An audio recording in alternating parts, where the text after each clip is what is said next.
I often come across comments asking that I cover more international companies. Well, this video is for you because Red Bull is definitely an international company. It's sold in 171 countries around the world, which is almost all of them. If you're watching this, you probably know about Red Bull. In the industry of energy drinks, Red Bull has been the leading brand every year since forever. They were essentially responsible for creating the market back in the mid-80s, and even with other companies, in many cases giant companies, releasing and acquiring competing products, none of them have been able to overtake them in market share. Monster is probably the other brand that stands out and has actually been doing really well. They've recently become the #1 energy drink provider in the US, but internationally, it's still Red Bull. In 2018, Red Bull sold 6.7 billion cans, which has been going up every year, and they're generally not that cheap. A few dollars a can in my experience, so this company has been pulling in a lot of money. Sales in the $6 to $7 billion range lately. Plus, consider, in the comparison with Monster, the two brands sell their cans for a similar price, but Monster cans are twice as big. They're 16 ounces compared to Red Bull's traditional 8.4 ounce can, so you can imagine how Red Bull would likely be generating more profit from that. They're able to charge so much for such a small amount because their brand has value. On Forbes' list of their most valuable brands, at number 61 is Red Bull. This is an incredible success story. What began as a very modest business has somehow grown into one of the most valuable brands in existence. So let's take a look at how Red Bull got so big. The story of Red Bull concerns two men from very different parts of the globe, neither of which is the part of the globe that I'm from, so bear with me when I say these names. Chaleo Yuvadaya from Thailand and Dietrich Mateschitz from Austria. See, I told you this is a very international company. Focusing on Chaleo for a minute, he got involved in the chemistry field through his brother. His brother owned a small business, and Chaleo joined the company as a salesman of antibiotics. After some time, he left his brother's business to start his own pharmaceutical company. That's when he started developing this drink. The term energy drink really didn't exist yet, but that's essentially what he set out to create, something the people of Thailand can drink that could provide them with some energy that they needed to get them through the day. Now, the drink he developed wasn't exactly the Red Bull that we know today. It was uncarbonated and a little sweeter, and it had a different name. The name was this, which does in fact mean Red Bull in Thai. The reason it was such a success is he wisely targeted the low-income, I guess you can say blue-collar crowd, specifically cab drivers and truck drivers and construction workers, people who typically need to be awake and alert for long periods of time. Unlike most competitors out there, this drink had a purpose. To this day, the people of Thailand still perceive energy drinks as being something for these blue-collar individuals. We can already see how this was the beginning of Red Bull, but it's still a long way from what we have today. It was a smart business, identifying a need and developing something to fill it, but I just don't see this exploding into a multi-billion-dollar international success. Well, that's where the other guy comes in, Dietrich. He had studied world trade and commerce in college and was now working as a successful international salesman for a company making toothpaste. One of his business trips took him to Thailand, and while he was there, he started hearing about this cool new energy drink. Now, the reason he wanted it was jet lag. He was constantly traveling to all these countries and through all these different time zones. It's not hard to see how he would benefit from some sort of energy drink. Well, he ended up trying it, and it helped. He liked this drink so much, and I'm sure saw potential in it, that he approached Chaleo with the proposal of doing business together. In 1984, they struck up a deal that marked the beginning of the Red Bull company. Both of them contributed $500,000 to obtain equal stakes in the company. Chaleo became 49% owner, Dietrich became 49% owner, and Chaleo had a son that became 2% owner, giving no one person majority control, but still tipping the scales in favor of the Yuvadaya family. It's such an unusual beginning. The brand that Forbes values at $10.4 billion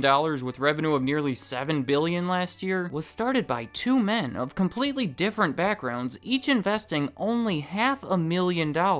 That's what I would call a pretty decent return on investment. From this point, it appears we should be focusing more on Dietrich. As I hinted at earlier, a big part of the success of Red Bull is due to its brand value, which was created largely due to marketing. And Dietrich was the former salesman that figured out how Red Bull should be marketed. Now, I think this is important to emphasize. The company was formed in 1984 in Austria, but they didn't start selling Red Bull in Austria until 1987. 3 years was spent trying to figure out exactly how to do it. That's where he worked to adjust the recipe for the new region until it was seemingly perfect. That's when they reduced the sugar and added the carbonation, along with a bunch of other intricate changes. He also spent that time figuring out how he wanted the public to perceive the product, and came up with ways to promote that perception. Like, do you know how Red Bull is famously sold in that blue and silver slender can? It's all very calculated and intended to make them stand out from all of the others. I imagine most of us put in this position would be in a hurry to get this thing on the shelves. Maybe make a few obvious adjustments, but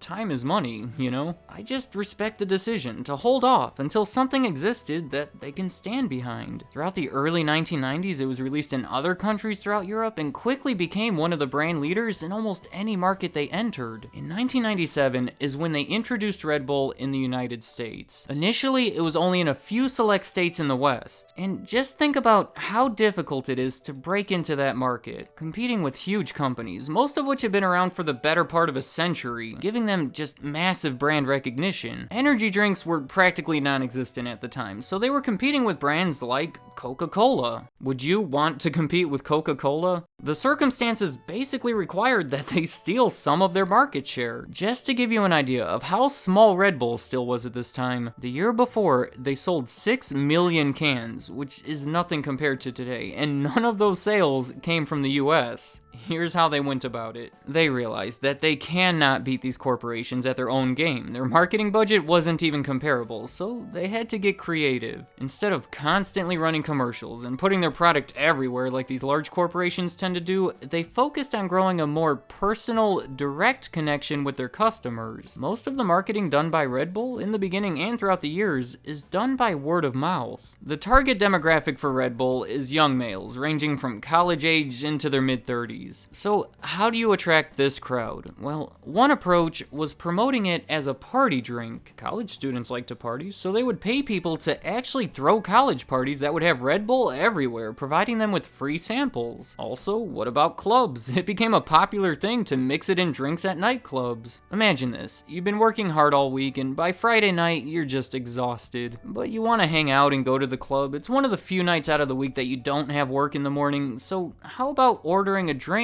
that's loaded with caffeine and proven to give you enough energy to party through the night? And then they had all those painted Mini Coopers driving around with that giant can on top. Not to mention extreme sports, they're heavily involved in that. They sponsor people and cars and events and even host a bunch of their own events. And today, they're very involved in social media. They have over 8 million subscribers on YouTube. They produce original content, even have a cleverly named magazine called the Red Bulletin. I am really understating all of this. Red Bull is almost certainly bigger than you know. Some people even have the opinion that Red Bull is now more of a media and production business than an energy drink business. I recommend you look more into it, but everything I named is intended to get their name out there in a more direct and personal way and to hopefully gain a loyal following that will continue to pay a few dollars for that tiny can, even if they prefer the taste of Monster. But let's not forget, Red Bull gives you wings. That's their more traditional campaign that they've been running for more than 20 years. I think it's a good one too. It conveys the fact that it gives you energy in a subtle, almost majestic way. If you don't engage in all these other marketing methods I mentioned, this is probably how you best know Red Bull. To finish up the story of Cholio and Dietrich, they both became very rich. Red Bull has always been a private company, so they've been the ones keeping all of the profits. It's one more thing to be impressed by, because companies typically sell some equity or have a public offering to help fund expansion, but not Red Bull. They funded all of this expansion through minimal debt and reinvesting their own profits. Cholio died in 2012, and at the time, he was the 205th richest man in the world, worth around $5 billion, and his partner Dietrich was right there with him. Now, the 2018 Forbes list has Dietrich up to 37, worth $23 billion, one spot above Michael Dell. Let me know in the comments, do you like Red Bull? If you typically buy it over Monster, why? Is it just because you like the taste, or is it because you think the brand name and that cool looking can is worth the premium you're paying? Maybe that is why you're buying it, but they're so effective that you don't even realize it. Whether or not you like Red Bull, you have to respect what these two have done. They not only created a market for something, they led that market for over 30 years. So anything you have to say about Red Bull, leave it in the comments. I'd like to hear what you have to say. And just a disclaimer, are energy drinks healthy? I don't know, probably not. I'm not promoting them here, just talking about how they got so big, so drink them responsibly, I guess. I don't know, I just thought I should say that. Thank you for watching.